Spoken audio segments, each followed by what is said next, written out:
In the headlines to the CBC NewsNight, a proposal to change the way traffic cases are dealt with in Barbados. A timeline given for property owners to clean up overgrown lots. The Barbados Fire Service asked for more public support to improve fire safety. Broadcasting from our studios in the Pine St. Michael, this is CBC NewsNight, starting now.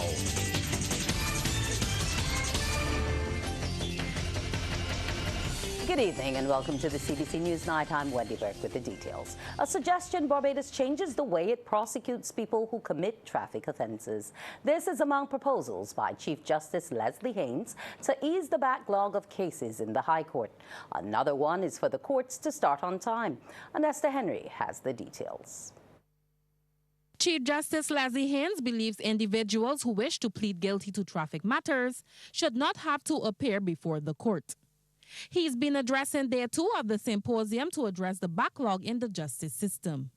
According to him, people shouldn't have to endure standing outside court in the hot sun waiting for their case to be called. Mr. Haynes says this is one of the situations that leads to delays in the judicial system. He's proposed a new model to deal with traffic offenses and made other suggestions to improve the overall system. That person should be able to pay their fine via a pay system established in the magistrates' courts, and that will remove a number of those traffic matters. Only those people who wish to plead not guilty should attend court. There are a number of ways to do it. At the recent NCSC conference, I was very intrigued when the person addressing from the state of Oregon said what they do is that you have a month to pay the fine, and if you don't, if you plead guilty, you have a month to pay the fine, and if you don't, it doubles. Mr. Haynes also believes courts need to start on time at 9:30 a.m. I have not been to a jurisdiction in the OECS where courts start at 9:30 a.m. The rest in Trinidad, 9 a.m. is the standard. The OECS, 9 a.m. is the standard. And they start on time. We need to raise our game. And the senior counsel says while there's a need to speed up preliminary reports, there have been occasions when judges have sent requests to the Queen Elizabeth Hospital for medical professionals to report to the court. However, he says all the blame cannot be placed on the medical experts, since on many occasions they go to court and have to wait several hours to give evidence. We must communicate and we must do better. Today we have technology to assist us. The Queen Elizabeth Hospital, doctors, they can appear by Zoom, so that whilst just as attorneys do, we continue, practicing attorneys continue to work in their chambers, and the matter is called on Zoom or Teams using modern technology. You move from the matter on your desk into the courtroom without moving from your desk. The Chief Justice is also calling for the Barbados Police Service to be given the resources to develop a department to deal specifically with witness statements, exhibits, and other paperwork. It takes 2 years or more for the police to provide discovery, for the Barbados Police Service to provide discovery. That is not good enough. Yes, we all know that. The police service knows that too. But they tried their best, but resources is the issue. The Chief Justice reports as a result of an increase in judges, 499 cases were resolved last year, 413 of them were disposed of by the High Court's Criminal Division, and the remainder dismissed by the Director of Public Prosecution's Office. The Chief Justice is also making a case for increased funding for the judiciary to further improve its work. Anesta Henry, CBC News. People who make themselves public nuisances with overgrown lots will be given less than a month to clean up their act. A resolution on the issue was discussed and passed in the lower house of Parliament today. Property owners will only be given 21 days to clean overgrown lots. This has been made clear by Chairman of the Joint Select Committee on Environmental Issues, Tony Moore. She says they received 6 written submissions and 3 oral presentations from the public, suggesting owners be given as much as 30 days to rectify the issue. However, she notes appeals can be made in exceptional cases. I do recall the Ministry of Health pointing out in that meeting the time frame that it takes mosquitoes to breed. And if there is a concern with dengue fever or some other health situation that will be the result of mosquitoes getting into the atmosphere, just as an example, that the 21 days for which a property owner should have to clean is not intended to be punitive, but you're trying to arrest the issues that relate to health or that will undermine public health. Ms. Moore adds the committee is satisfied property owners will have enough time to remedy any breaches before penalties are applied. And she's commended those who took matters into their own hands to clear some of the overgrown lots in their communities. That was also a big consideration because, as we said before, there isn't every property owner that might be aware that there's a breach on his or her property. And we satisfied ourselves and the bar and others that came before us to engage us that the time frames in the end were not unreasonable given the broad, comprehensive view of things as unlike what was previously considered. Meanwhile, Attorney General Dale Marshall, who led off debate on the resolution, has described the habit of littering by some Barbadians as disgraceful. He says the report contains several proposals which show there are Barbadians who support the protection of the environment. The report itself contains a number of excellent proposals made by Barbadians who are keenly in support of the protection of our environment. There are some people, Mr. Speaker, who seem to believe that the environment doesn't matter.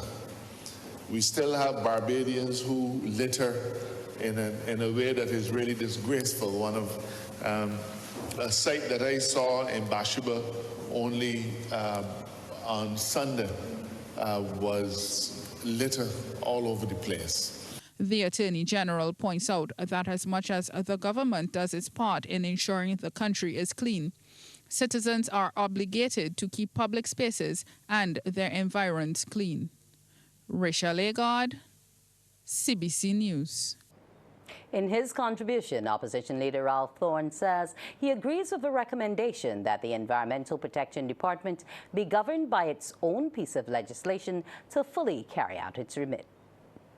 And to pass comprehensive legislation, and to not in passing that comprehensive legislation, give power to the Environmental Protection Department. It is a department that concerns itself, I think, with deep scientific matters, pollution, the causes of pollution, and the attempts, and the necessary attempt to curb pollution. That's a very important department, and it does not reside in the consciousness of Barbadians from day to day. They hear the letters EPD, they don't care what it means, but that is a department that really is in a position to determine the future of this country in a very real sense. All public schools on the island now have student councils. This development is part of a major drive to empower students as the island moves to transform its education sector. Anesta Henry has the report. The Ministry of Education says it wants to push the days of students being seen and not heard aside. Chief Education Officer Dr. Ramona Archer-Bradshaw says this is why they've spearheaded the establishment of student councils in every secondary school. She made the announcement at the Harrison College Campion College Student Exchange Summit. Ms. Archer Bradshaw is pleased with the establishment of the Barbados National Student Council last year. And I continue to look forward to the work that they're doing. They host leadership academies. They go into the primary schools and assist young people, the 7 to 11-year-olds, help them to understand what it means to have student voice and student choice. They also engage in service learning, beautification of their schools. Go on their BNSC Instagram page if you are on Instagram, BNSC, and you will see the good work that our student council is doing. Dr. Archer Bradshaw says the drive to establish student councils at the school started in 2022. She explains the councils serve as advocacy groups and give the students an opportunity to also work in partnership with the ministry. The future is yours. The future is yours. As a result, we need to hear your thoughts on issues impacting you. We want to hear your ideas on the matters that affect you. And it is not only a case of hearing. We want to be able to act on some of the things that you want to see in your society. Several Jamaican students from Campion College participated in this year's teaching learning experience at Harrison College through the exchange program, which began in 2022. Campion College student Cameron Buchanan says the student-led summit serves as an opportunity for speakers to explore contemporary issues that directly affect their future and present innovative solutions to address them. These include the RNG economy, which explores the untapped potential of creative industries in driving our economies. The impacts of changing relationships between North America and the Caribbean, which examines how shifting global dynamics influence our trade, our culture, and our diplomacy. And climate change, an urgent issue that threatens the very fabric of our region and calls for our collective attention. Meanwhile, Barbados' ambassador to CARICOM, David Commission, says he would love to see the exchange program duplicated across the region and is encouraging students to get more involved in CARICOM. And so I would like to say to all of the young people here, I would like you to really take an interest in CARICOM, take an interest in the CARICOM Youth Ambassador Program, because perhaps several of you here could be CARICOM Youth Ambassadors. The visiting students have already returned home to share their experiences. Anesta Henry, CBC News. Coming up, the Barbados Workers Union defends its position on KFC. The Barbados Workers Union, BWU, is calling out KFC Barbados for what it calls its deafening silence on critical issues affecting its workers. Communications and Information Manager Shane Jones says as part of the union's Recipe for Respect campaign, it has brought the treatment of workers at KFC into the public spotlight. Yet, despite the gravity of the concerns raised, the company has chosen to remain silent. A question that I'm putting out there. If the Barbados Workers Union is targeting, bullying KFC, if the Barbados Workers Union is saying all these things that is not true about KFC, then why hasn't KFC come on and say anything? Would you want to say, this is not true, this is not my practice, this is not, what they're saying is incorrect, here is where they are saying something that is not true? And you have to ask yourself the question, why is that? Why can't they come out and say that this is not true? Why can't they come out and say their side and also face questions from the media, as the Barbados Workers Union is doing? Mr. Jones says the BWU is putting KFC's management on notice. The union does not intend to back down from its fight to resolve the alleged issues affecting workers at the fast food restaurant. CBC's efforts to get a comment from KFC's management on the matter were unsuccessful. There's a call for a parenting program to be implemented across Barbados. It comes from Director of the We Gathering 2025 Secretariat, Senator John King. He was responding to a caller on Q100.7 FM's Let's Talk About It radio program who suggested social media should be banned for teenagers, as has been done in Australia. Senator King says if parenting is done correctly, it would help tackle many of the challenges seen in society. We need to put programs in place where parenting is taught from the time you are a child. We hope the skill sets of parenting, what it entails, or we've not had these types of conversations because there's no parenting manual. You know what I mean? We learn from our parents, right? But it doesn't mean that everybody does it well. And so therefore you need to start that education, in my mind, from a very early age. Senator King says civics need to be taught in schools to allow people to know what is required of them as a citizen of the country.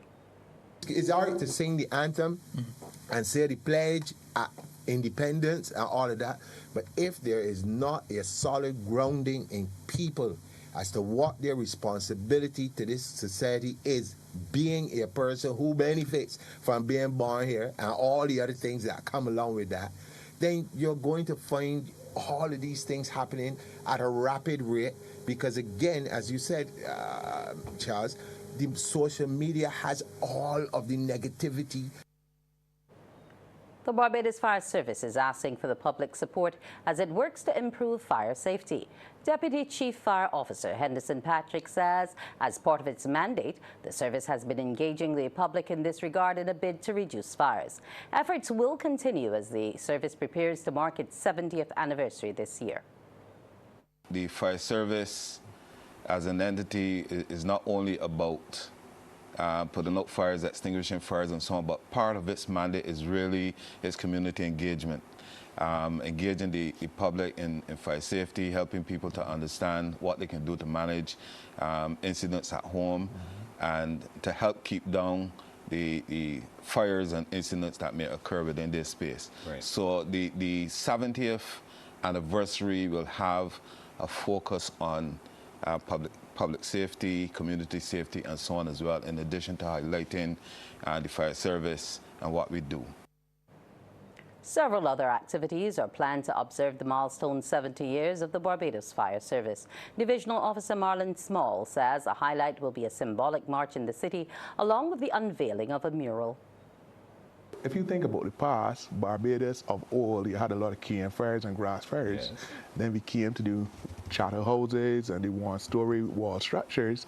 And if you look at in the future, we're seeing these high-rise buildings and the different types of fires. So we'll be having a mural which will be launched in May, and that mural will be depicting the past, the present, and the future. Therefore, that leaves a lasting impression where persons can visit and see the artist's impression of that theme. In addition to that, we will also have a quiz competition in the schools. Stressed out and angry? Do you need a place to relieve those frustrations? Well, then Rage Room Barbados is for you. It's been established at Ocean City, St. Philip by a young woman who wants Barbadians to have a safe space to release their tension. And Esther Henry reports. Rage Room Barbados is an avenue created to give people a safe space to release their anger, pent-up frustration, or just to have some fun. Owner Tamika Burton says the space is a judgment-free zone where people spend at least 15 minutes breaking objects using tools like crowbars and baseball bats. One really big realization that I had, or the most impactful one, was when this lady came. She was cool at first. She was very quiet, and she was frustrated. But she came when she was frustrated. She didn't break anything. She came with a partner. She didn't break anything at the time. But then afterwards, she came in and then she let out this primal scream. She just shouted, "Ah!" And then she took out the sledgehammer and she went to town on the printer. I had never seen anything like that. Everything was flying everywhere, and she was just screaming and just letting know everything. The 32-year-old senior financial analyst says she embarked on the initiative due to a personal experience. She says since the room was introduced to the public through social media late last year, the response has been surprisingly overwhelming. It can get overwhelming with the number of responses because we're only open on weekends right now. So people are trying to schedule into their time and asking to come sometimes outside of the time schedule, but unfortunately, you can't do that this time. So it's been overwhelming trying to get people slotted in to have the experience. For those who may be hesitant about this outlet, Ms. Burton says don't beat it until you try it. She says based on her interactions and conversations with people who either use the room or are interested in going, many Barbadians appear to be carrying heavy loads on their shoulders. There's so many things that bother you and you just don't know how to let it out. You go to therapy, but you can't really scream, shout, and misbehave in therapy. It's still a professional setting. But this is a non-professional setting where you can just physically get rid of all of that pent-up anger and frustration. Ms. Burton says those who use the room are required to wear safety gear. They're given gloves, the safety face masks, and they're also given coveralls. They're advised to use enclosed shoes, and they're also advised to wear long clothing underneath so that they're still protected at the end of the day. And they always advise them to be safe. But everything that is tender is protected. Ms. Burton says Jamaica is the only other country in the Caribbean with this particular room. However, she says these rooms, also referred to as smash rooms or anger rooms, are found in Africa and the United States of America as well. Anesta Henry, CBC News.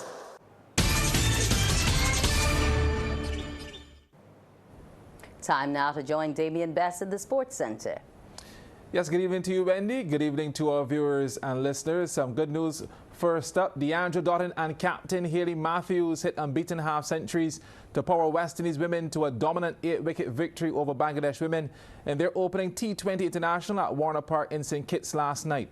Doughton blasted an unbeaten 51 off just 22 balls, inclusive of 7 big sixes. Matthews, meanwhile, anchored the innings with an unbeaten 60 off 54 as the home side chased down Bangladesh's 144 for 3 in emphatic style. They finished on 145 for 2 in 16.5 overs. Now, earlier, captain Nagar Sultana Jyoti top scored with an unbeaten 53 and Sharmin Akhtar 37. And the second T20 is set for tomorrow in St. Kitts again at 6 p.m. Live coverage on MCTV's ESPN channel. Well, more cricket news. Youth and experience are top of the table of the ANA Auto Fusion Boutique Champion of Champions T20 tape ball competition after back-to-back victories in the latest round of matches. Youth and experience defeated ANA strikers by 4 wickets at Weymouth to move to 16 points. They were also victorious against Rising Stars, securing a 52-run win thanks to a half-century from Jabari Yard. CBC's Amory Burke looks at that innings. Deciding to take first knock, youth and experience set to task in putting runs on the board, and Jabari Yard delivered the game's first boundary as it bounces in. But Rising Stars immediately went on the counter-attack, and Javion Batson was caught by the wicketkeeper Jaden Mapp. Batson only contributing 5. Siraj Haider, the bowler, youth and experience 23 for 1. 3 balls later, Haider would strike again. Gadson Boynes is given LBW. Trouble for YNE. Boynes, one of their strong batters, is back to the pavilion, dragging a duck with him. It's now 25 for 2. Zen Bradford came to the crease looking to get things back in order, and he drove this one to mid-off with power to add a 4 to the score. But more trouble was around the corner as Bradford was stumped. All he added was 6, and the score is still lean as the wickets fall. It's 33 for 3. Yard was still there, and he continued the fight, his second 4 of the night. But the innings continued to fall apart. Rashidi Boucher knows it. The finger is up, given LBW to Abdullah Bamji, 47 for 4. Wicket number 5 came in short order. Bamji comes into Richard Sampson. LBW, the walking papers call again. No runs added, so it's 47 for 5. Yard, seeing the struggle, decided to up the ante and instituted the first 6. Very next ball, given the same treatment. Yard trying his best to steady the sinking ship. And here he goes again, this time straight driven for 4. Jahidi Hines was now the other batter at the crease, and he too found that boundary fever over extra cover with this one for 6. Yard then got his team to that 100 mark and brought up his 50 in style, high, hard, and over the ropes. And the very next ball will yield good fruits too, driven nicely to extra cover. Yard really settled down at the crease, and it gets past not 1 but 2 fielders to run away for 4. But Yard's party will come to an end as he was bowled by Fazal Digia. Yard made 58, 5 4s and 3 6s. The score 110 for 6. That brought Kelvin Patterson to the crease, and as fast as he was in, he was out. Digia strikes again on target with the stumps. And just when you thought it couldn't get any worse, the batters run the first. They turn for the second, but there's no way that Hines would turn to get back in time. He's run out. Youth and Experience 115 for 8. Xavier Eastman was there now, and he was able to add a maximum to the score. And on the very last ball of the innings, Eastman would be caught.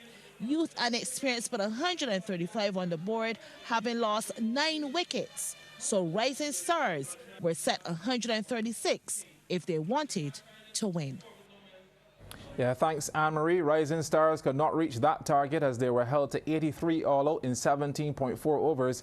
Richard Sampson claiming 5 for 20 and Xavier Eastman had 2 for 5. That is the first half in sports. Wendy, when we come back, lots more. Thank you so much, Damien. Up next on CBC's Newsnight, the Business Report.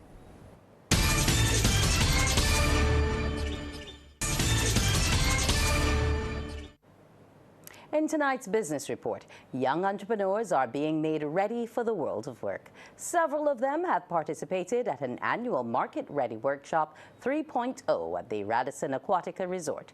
Trevor Thorpe reports.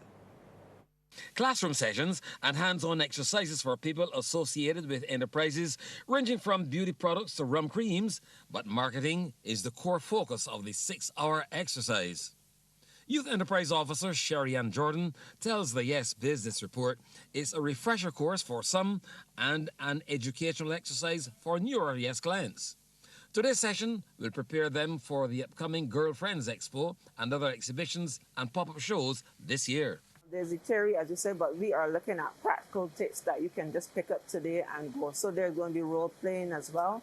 And when they leave here, they're going to be equipped to engage with people. And as I said, it's not something that you're going to master. Some people are not going to master it today, but it will be ongoing training because we see as our purpose, our mandate to make sure that they are ready. So ongoing training throughout the year and practical, very practical. Youth Enterprise Officer Kim Barrow says interaction and the exchange of ideas between participants and resource persons will help to give depth to the day's proceedings. With this Market Ready for workshop that we're doing right now, they're doing what we call they're getting to know one another basically. So you're also networking as well. That's an opportunity that we like to give our clients in order to move forward with the business. Get as much networking as you possibly can with one another. Interact as much as possible. Acting manager of the Youth Entrepreneurship Scheme, Ryan Mosley, says he is happy with the response to the annual event and is encouraged by what the future holds for the sector. It is the ability to learn from skilled executives and skilled persons in the industry dealing with marketing and sales, that they can share some ideas with them to help them to improve their own skills. We do it in our entrepreneurial development training, but to give them further opportunities to learn from professionals is key to them developing their skills and sharpening their skills to actually make this experience worthwhile. And when I say worthwhile, I'm talking about dollars and cents. A number of business events, pop-ups and expos are set to take place in the short term. Among them, the Girlfriends Expo this weekend, to be followed by AgroFest. Trevor Thorpe. That's business. We'll take a break and be back with the weather.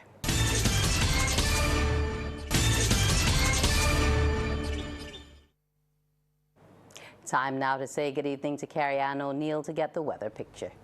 Good evening to you, Wendy, and good evening, everyone. Well, weak instability is impacting the island. However, today we had partly cloudy skies. Now, the winds across the region, they are light to moderate. They're peaking at 19 knots for us here in Barbados. And those seas, they remain above normal. We do have a small craft advisory in effect. The maximum temperature today was 30 degrees Celsius, the minimum 25 degrees. At present, the temperature stands at 27 degrees Celsius. The relative humidity is 78%. The winds are coming in from the east. We take a look now at some atmospheric conditions across the region, where those temperatures are ranging from 24 to 27 degrees Celsius. The humidity shows moisture is building across most of the islands, and the winds, they are generally light to moderate across the region. We take a look now at our satellite feed, where we do have a trough system impacting the region. But for us here in Barbados, we enjoyed partly cloudy skies. Meanwhile, the winds are peaking at 90 knots for us here in Barbados. Those seas, they are above normal. They are moderate to rough in open water, with swells peaking at 3 meters. We are urging small craft operators as well as sea bathers to exercise caution. There is a small craft advisory in effect. Now, later on tonight, we can expect mostly cloudy skies along with clear breaks and a few showers. That's here in Barbados. Further south, we have showers prevailing across the coastal areas of the Guianas. Over now in the Western Caribbean, there is a trough system there maintaining wet conditions across southern Bahamas, Jamaica, as well as Hispaniola. That's our first look at the weather. After the break, we'll have the forecast. In the forecast for tomorrow, the sun is expected to rise at 6:25 and will set at 5:58. Now, the first high tide is expected at 4:24 in the early morning, the first low at 9:31 a.m. Those seas are moderate to rough in open water, with swells peaking at 3 meters. We are urging small craft operators as well as sea bathers to exercise caution. There is a small craft advisory in effect. Now, the winds are coming in from the east to the east-southeast, and they're peaking at 35 kilometers per hour. For us here in Barbados tonight, we can expect cloudy skies along with clear breaks, as well as some showers. And over the next 3 days, a mix of sunshine, clouds, and showers can be expected.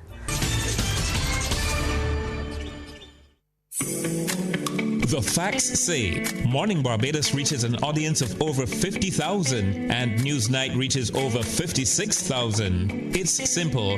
When you advertise, you're getting your message to over 50,000 of your potential customers. Make the call to CBC Sales Department today and watch your business grow. Contact us at 467-5559 or email marketing@cbc.bb.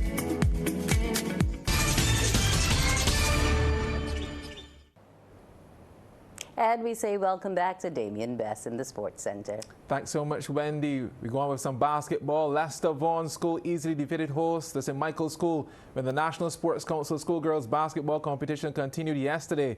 Alyssa Eiffel produced a game-high 14 points to propel Leicester Vaughan to the victory, which leaves them one win away from making the semi-finals. CBC's Anne-Margaret Boyce reports. Time for girls basketball action. Leicester Vaughan battling against St. Michael Cougars in the purple bibs. Alyssa Eiffel wastes no time. First bucket of the match goes to Leicester Vaughan. The response from the Cougars was immediate. Serenity Proverbs showing some wisdom, good dribbling, and the floater is in off the rim. The girls were playing impressive. The Cougars in transition look flawless. From defense to offense, and Proverbs does the rest. Easy layup.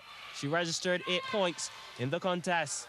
But Leicester Vaughan took the first quarter 8-4 and the second 15-4. Eiffel drive into the paint, hits a bit of traffic, and then this happened. Daniel Small with a mid-range two. It's good. second half action, and this is where Lester Vaughan took full control. Quenisha Cox, given the red carpet treatment, escorted to the bucket, will not miss from there. The Cougars up against it. The one-way traffic continued. Initial shot off the backboard and drops to Eiffel, who mops it up. She had a game-high 14 points as Lester Vaughan defeated the Cougars 31-16. Anmar Goodrich Boyce, CBC Sports. Thanks, Anmar, and that is my time actually for sports tonight. Wendy, it's back over to you. Thank you so much, Damien. We'll return after the break. That's news. Thanks for viewing, and do enjoy the rest of your evening.